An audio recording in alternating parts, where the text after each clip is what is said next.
Hi, this is Karina with Discovery Rider, and I'm really sorry. I'm getting ready for my workout, and I'm trying to do this really quick, and I've done this in like 3 takes already. I want to talk about a character voice. Not every book needs a strong character voice. Variant by Drabas and Wells does not have a particularly strong character voice, and Harry Potter is not a particularly strong character voice, and I would say both of them have it for different reasons. It's because Harry is thrown into a world that is very unique. The people dress funny. His best friends have very strong personalities or recognizable personalities. So it's okay that the thing that we say most about Harry is probably the fact that he cares for his friends, and but he also really the only thing that's really unique about Harry is his I don't want to be the boy who lived. I don't want to be the chosen one. I don't want fame and glory and things like that. He does not like all this attention that he gets, and he gets loads of attention. But I think that works in that story because of the world that he's thrown into. You're thrown into a world that is very intensive. It's well thought out. I mean, you have the rules of magic. You've got it's a big world. It's very Narnia, very Lord of the Rings, where it's a huge step away from everyday. So it works there. Variant, the character is very Variant, the character is fairly average. The only thing that really drives him is, I don't want to conform, I want to get out of here, compared to the other students. And so for him, I think in his story, the reason why it works is not because of the other characters, but it's because of the constantly moving plot. You are constantly turning pages, trying to figure out what's going on. So I think that it works, but most of the time, so do not think you can get out of this so easy. Most of the time, because I'm world building, I've created my own world, but most of the time, you need character voice. You need a strong character that people can follow and root for.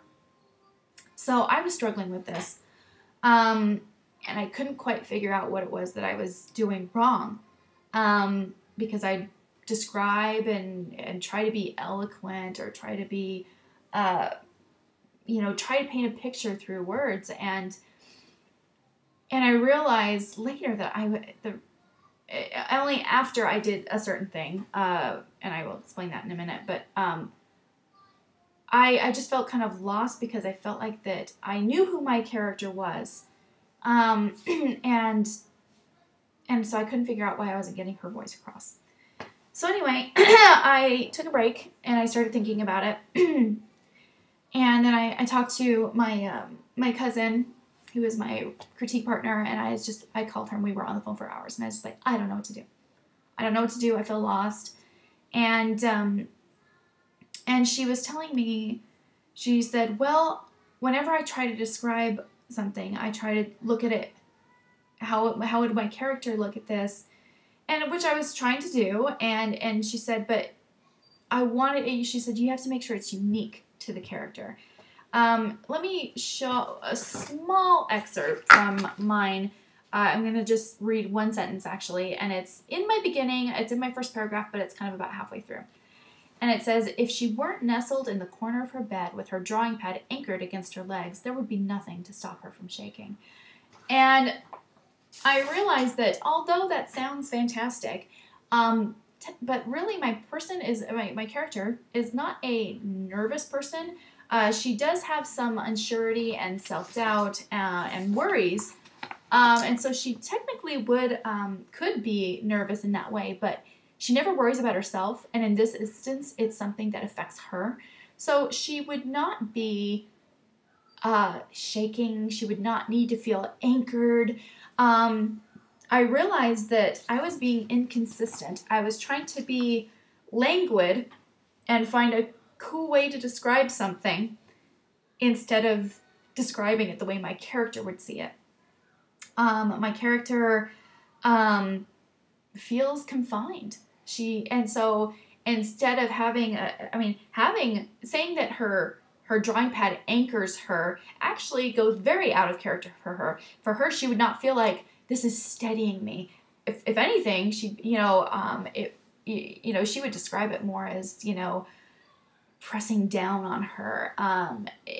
Because there's a difference between being anchored and being pressed down on, and when she talks about the room, she could talk about how claustrophobic it feels, or, there's things that would be better for me to describe because of her personality. Now, I came up with these diagrams. One is a positive personality trait and one is a negative. I have the character's name in the middle, and then 4 major points of her personality, either positive or negative. And then I have little shoots off of when in the book those things prove that that's her personality. And then I realized that it's like, I need to be using these four major things, so at any time that a decision comes up, I'm able to draw on these 4 major points, 8 major points, because she has negative and positive, so these 8 major points that it's like, what would she really do in this situation? What emotions is this going to pull at? What personality traits is this going to bring out? And then I realized, I'm like, wow, there are several times in my book where this is going to tug at 2 different personality traits. And that it makes for good writing. To have a conflict where you feel like, oh, this, and it creates a gray area. And gray area is good, especially in YA, and in some middle grade. Gray area is fantastic, where they're not sure what to do. They're torn between two things that both seem right or both seem wrong, or that's fantastic. And so I decided that it's like, wow, anytime she's presented with something, I have a perfect diagram here of what to do.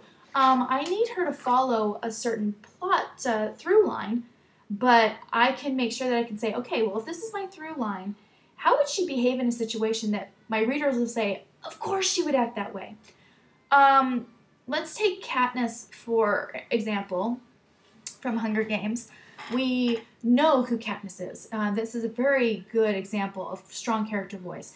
First chapter, we see her in the woods. She's with Gale. We get to understand how she feels about the reaping, how Gale feels about the reaping, and how they differ on how they feel. We know that her relationship with her mother is very strained, that she feels very protective of her sister because of her father's death. We know a lot about Katniss. And so when her sister's name is pulled at the end of book or chapter 1, we go, oh! And then we start reading, and then I volunteered. She volunteers, and we're like, of course she would do that. Not that we didn't know that, but we're so like, oh my goodness, oh no, it's Prim, and then we hear that she volunteers, and we're like, of course she volunteers. We know that she's going into the Hunger Games, and so it's her character choice was her character was already set up to where this choice to offer herself up in Prim's place was an absolute had to happen, and then. Because the plot does not keep this, you are going to die in the arena, she says goodbye to her family. She goes onto the train where she meets the boy who saved her life and gave her a reason to live. And now she's like, oh great, I owe this person, and now I'm going to have to kill him. How is that going to work out? And then she meets this wreck of a mentor. And so there are other things that come up that challenge her. Yeah, like she gets conflicted. She wants to kill Peeta so that she can get back and save her sister, and protect her sister. But then she's like, well, wait a second. He saved my life. He's the whole reason why I was able to protect my sister.